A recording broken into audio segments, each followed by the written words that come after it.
Aduh amin Indonesia bisa merdeka itu karena Amerika ya. Tahun 1941 Nagasaki dan Hiroshima itu dibom sama Amerika. Indonesia bisa merdeka. Baca Yasin langsung si penjajah lari Iya. dengan megang bambu runcing gitu. Iya. Bukan, karena Nagasaki. Nenek Juli itu tertangkap katanya. Sekali lagi saya minta maaf sebesar-besarnya.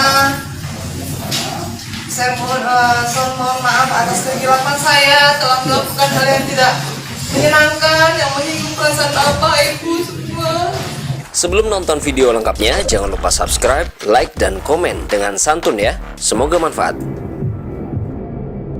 What's up guys? Welcome back to YouTube channel Fuadbah TV. Video kali ini masih sambungan dari video yang kemarin. Kenapa? Ada fakta yang menarik. Akhir-akhir ini lagi rame di sosial media. Katanya Nenek Juli itu tertangkap katanya. Bahkan dia udah minta maaf katanya di kantor polisi. Coba kita lihat dulu. Seluruh warga Indonesia, khususnya umat Islam, sekali lagi saya minta maaf sebesar-besarnya. Saya mohon maaf atas kehilafan saya telah melakukan hal yang tidak menyenangkan, yang menyinggung perasaan bapak ibu semua. Dan saya percaya saya tidak akan bikin lagi. Saya janji saya tidak akan bikin lagi. Itu videonya. Menurut kalian nih, ini video dia atau bukan? Jadi menurut yang saya cari tahu, ternyata ini bukan si Nenek Juli yang tertangkap. Kenapa? Yang pertama, si nenek itu masih membuat konten-konten di YouTube. Ya, masih leluasa menistakan agama. Masih leluasa ngoceh sesuka hati. Setelah saya cari tahu, seorang perempuan diketahui bernama Maylin. Ya, Maylin dia memposting pemberitaan Habib Bahar bin Smith yang kembali di penjara. Ya, kata-katanya yang begini dibilang cucu Nabi, kalau cucunya kayak gini gimana kakeknya? Ada pencerahan ya bahwa yang di video yang viral itu bukan Nenek Juli. Sudah banyak tokoh-tokoh agama seperti Ustadz Yusuf Mansur dan tokoh-tokoh lainnya sudah melaporkan Nenek Juli, tapi susah untuk diproses. Alasannya mungkin karena dia di luar negeri, ya, di Amerika. Dia juga tahu bahwa hukum Indonesia sulit untuk menyentuh di sana, kecuali mungkin pakai pengacara di Amerika. Kayak gitulah pokoknya.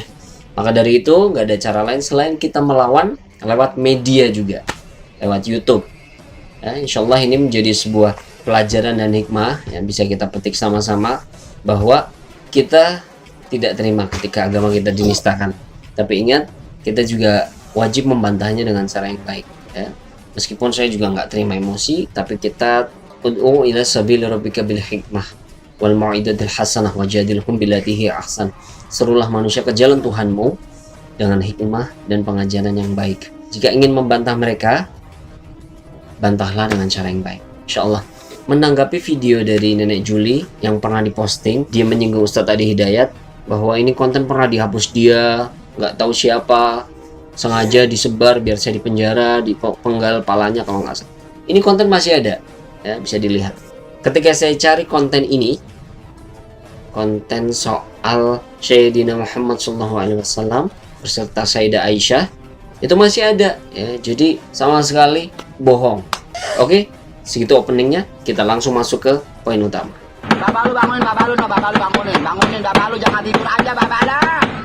Ini video saya ambil dari konten dia, masih ada, silahkan dicek. Awalnya video ngebahas soal Habibana Rizik Syihab, kemudian sampai akhirnya ngebahas ke arah sejarah Indonesia yang katanya Indonesia merdeka itu berkat Amerika. Aduh amin Indonesia bisa merdeka itu karena Amerika ya. Tahun 1941 Nagasaki dan Hiroshima itu dibom sama Amerika. Waktu itu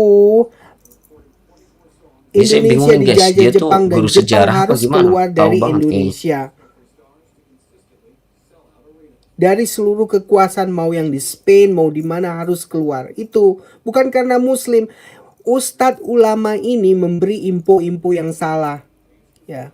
Tidak ada bambu runcing itu bisa memenangkan perang lawan senjata, itu nggak mungkin. Itu Ada. nggak mungkin. Nanti kita coba Pakai bahas ya. akhlak yang benar, pakai Bagaimana pikiran yang benar. seorang Kamu ini pasti ulama masih anak-anak. Dulu menggunakan memang bambu saya runcing percaya menggerakkan para cerita-cerita santrinya. itu. Tapi kita bersyukur diberi kemerdekaan.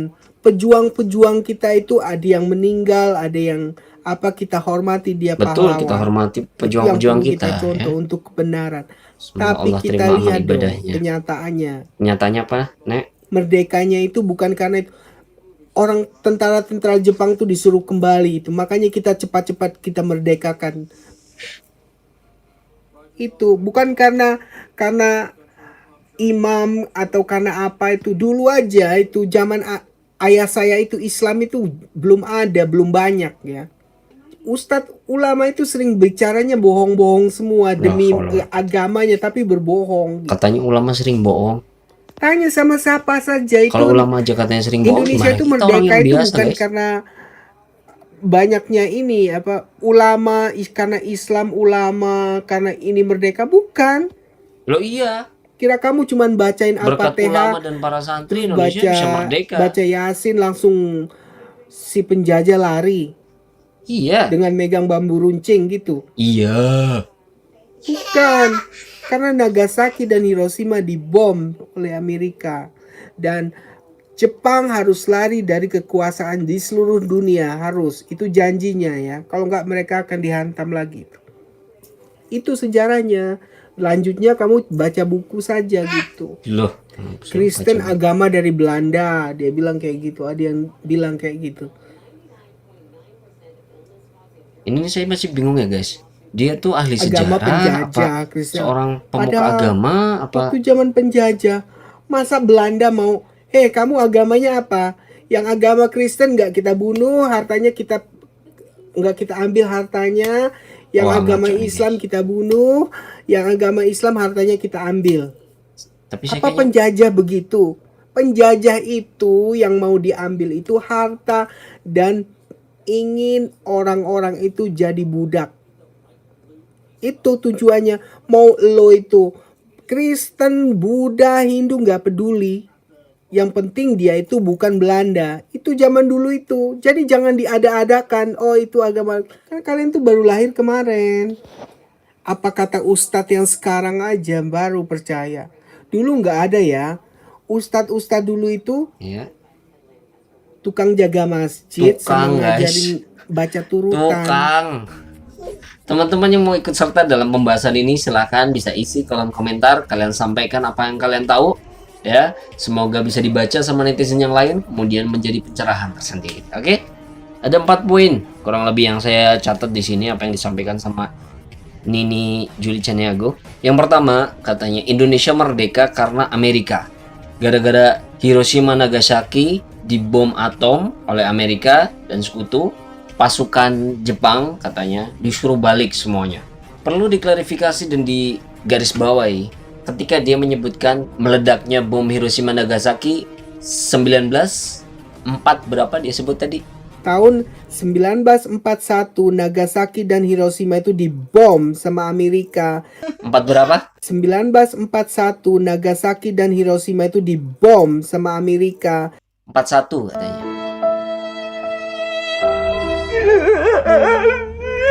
Ketot. Situ aja udah salah ya. Salah waktu maka akan salah sejarah. Salah sejarah maka akan ngaco penyampaiannya. Itu kan cuma beda tahun. Beda tahun maka akan beda sejarah. Contohnya, kelahiran tahun Anda berapa? Misal, kelahirannya tahun 2021 misalnya. Saya tulis di KTP kelahirannya 2030 misal. Pasti itu akan dipermasalahkan identitas kita. Nah, seperti itulah sejarah. Kalau Anda berani dengan lantang menyatakan 1941, padahal faktanya 1945, maka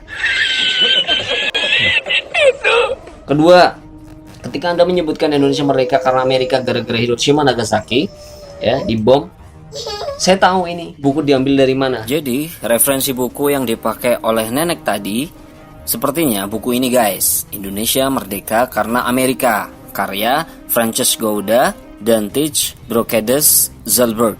Dan menurut sebagian orang Belanda, Amerika Serikat memiliki peran sangat besar terhadap kemerdekaan Indonesia. tahun 1945. Masa iya sih guys? Jadi untuk membantah ini ada 2 poin. Yang pertama, sampai 1948 Amerika Serikat sendiri belum menyatakan dan dukungan terhadap kemerdekaan Indonesia dan masih mendukung pemerintahan kolonial Belanda. CS banget kayaknya. Nah, dari sini jelas bahwa di awal kemerdekaan Indonesia belum ada itu dukungan penuh dari Amerika Serikat. Kalaupun dikaitkan dengan Amerika yang ngebom Jepang, Hiroshima, Nagasaki, nah itu atas kepentingan Amerika Serikat dengan sekutunya dan Indonesia di luar lingkaran itu. Dan kalaupun Indonesia memanfaatkan momentum itu, ya sah-sah aja kan? Buku Indonesia Melawan Amerika, Konflik Perang Dingin 1953 sampai 1963 ditulis oleh Baskara Wardaya yang menyatakan jika pandangan Amerika terhadap Indonesia didasari oleh kepentingan politik dan ekonomi. Secara politik, Belanda merupakan sekutu.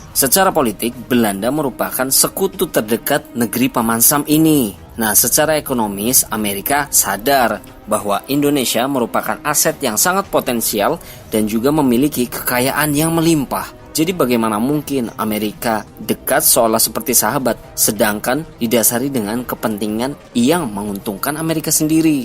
Kan kita tahu ya, sahabat itu ikhlas tidak meminta timbal balik. Jadi atas berkat rahmat Allah dan strategi politik oleh tokoh-tokoh Indonesia, maka Indonesia dengan ini menyatakan kemerdekaannya. Pertanyaannya, apakah Amerika yang pertama kali memberikan selamat atau dukungan ketika Indonesia merdeka? Enggak. Ini jelas-jelas membantah pernyataan Nenek Juli. Bagaimana mungkin Amerika membantu Indonesia dalam kemerdekaan sedangkan ketika Indonesia ingin merdeka, Amerika sendiri belum memberikan dukungan kemerdekaan pada Indonesia. Saya sebutkan negara-negara yang memberikan dukungan pertama kali kepada Indonesia untuk merdeka. Palestina. Masya Allah, saudara-saudara kita di Palestina saat ini masih tertindas, belum merdeka. Semoga kita doakan Allah menangkan para mujahid-mujahidah di sana. Amin ya rabbal alamin. Mesir, Suriah, Lebanon, Arab Saudi. Cek. Jadi jangan meremehkan atau merendahkan, bahkan menghina ya keturunan Arab di Indonesia. Mereka itu banyak dukungan ketika Indonesia ini merdeka. Contohnya Faraj bin Said bin Awad Martak. Di rumah beliau dijadikan tempat dikumandangkannya naskah proklamasi kemerdekaan Indonesia lengkap dengan pengibaran sangsaka merah putih. Ya, Masya Allah, ini keturunan Arab, Yaman ini, Hadramaut nih. Ini dia guys, ada 3 Habib yang berjasa untuk Indonesia. Yang pertama ada Habib Hamid Al-Qadri, yaitu perancang Garuda Pancasila. Yang kedua Habib Idrus Salim Al-Jufri, pengusul bendera merah putih. Yang ketiga Habib Muhammad Hussein Al-Mutahhar, beliau pencipta lagu Hari Merdeka. Dan pastinya masih banyak banget para habaib dan para ulama yang ikut serta dalam mendukung dan berjuang demi kemerdekaan Negara Kesatuan Republik Indonesia. Kalau kalian tahu siapa lagi, boleh loh ketik di kolom komentar. Ini menjadi bukti bahwa kita tuh harus berdaulat. Ini sekaligus membantah bahwa Amerika berjasa, kemudian kita tunduk gitu. Enggak. Bahkan kata Insinyur Soekarno, demikian pula tatkala saya berkata beberapa tahun yang lalu, go to hell with your age. Pada waktu itu juga orang Afrika berkata, it rang through Africa. Insinyur Soekarno juga nih berorasi, Amerika kita setrika, Inggris kita linggis. Amerika kita setrika, Inggris kita linggis. Amerika kita setrika, Inggris kita linggis. Amerika kita setrika, Amerika kita linggis. Karena itu, semboyan kita sekarang ini ialah hancurkan kekuasaan Amerika, hancurkan kekuasaan Inggris. Amerika kita setrika, Inggris kita linggis. Amerika kita setrika, Inggris kita linggis. Amerika kita setrika, Inggris kita linggis. Ini harusnya membantah yang disampaikan tadi Nenek Jul itu ya. Sesungguhnya kita berdaulat atas kemerdekaan yang selama ini kita perjuangkan. Dan soal sejarah bambu runcing, ada Kiai Haji Subhi Parakan. Beliau ini guru dari Jenderal Sudirman. Dari beliaulah kita mengenal senjata bambu runcing.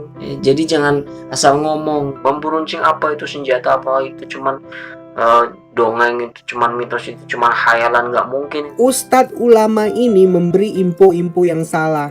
Tidak ada bambu runcing itu bisa memenangkan perang lawan senjata, itu nggak mungkin. Itu nggak mungkin.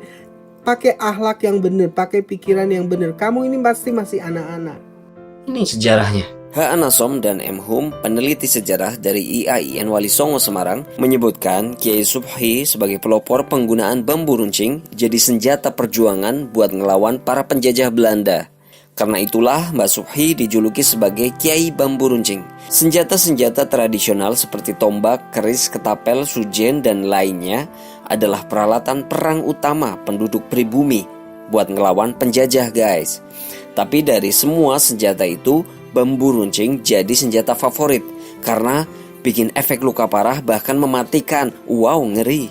Makanya senjata ini jadi simbol heroisme di masa pra-kemerdekaan sampai sekarang. Mestinya negara mengakui beliau sebagai pahlawan bangsa, guys, karena Kiai Subhi udah gerakin para pejuang muda buat bela NKRI dan bisa mengantarkan bangsa dan negara ini ke gerbang kemerdekaan. Tapi itulah mulianya seorang pahlawan sejati, tulus tak mengharapkan imbalan dan keuntungan dunia. Masya Allah. Nenek Juli kembali ke jalan yang benar. Poin keempat ini saya catat, dan dia ngomong katanya penjajah itu nggak punya agama. Kristen agama dari Belanda, dia bilang kayak gitu. Ada yang bilang kayak gitu. Penjajah itu yang mau diambil itu harta dan ingin orang-orang itu jadi budak. Itu tujuannya.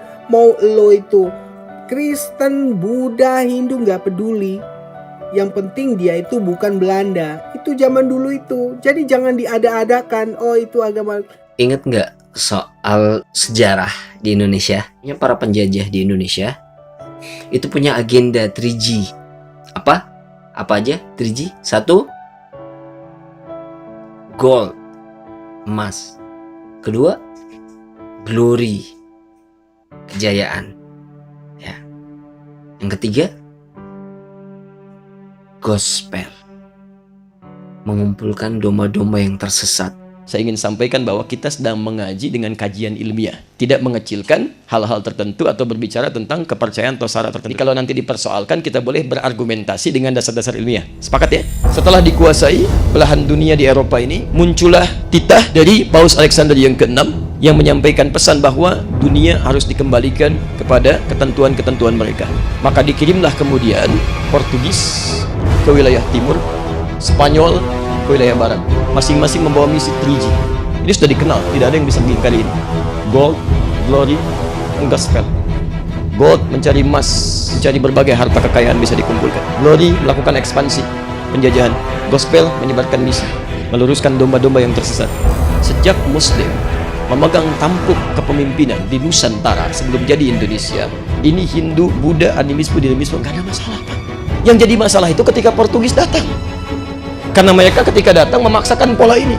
Ketika datang orang lain bawa barang, sifatnya kan baru pertukaran. Ini enggak, datang bawa pistol, bawa senjata. Kalau Anda tidak mengikuti sistem saya, kami eksekusi. Bacakan sejarah itu ke anak-anak kita. Kalau penduduk negeri itu beriman, bertakwa, la fatahna alaihim, akan kami bukakan untuk mereka barakatin, barakah, barakah, barakah kemenangan, barakah mengusir penjajahan, barakah kehebatan. Bangga terhadap cinta tanah air dan bangsa. Kenapa? Karena negara ini, bangsa ini juga bagian dari dakwahnya umat Islam. Makanya agak aneh sekarang, yang jajah non-muslim, orangnya orang Belanda, ada orang Portugis, ada orang Jepang. Kok sekarang pada sini pada orang Arab? Orang Arab gak pernah jajah orang Indonesia. Mereka yang bantu kemerdekaan kita, yang mereka menyokong kebaikan kita. Muslim bertemu dengan kita, berintegrasi dengan kita, bersinergi dengan kita. Kenapa sekarang jadi pada rame? Barangkali agak kurang sehat saat ini ya. Ternyata sumber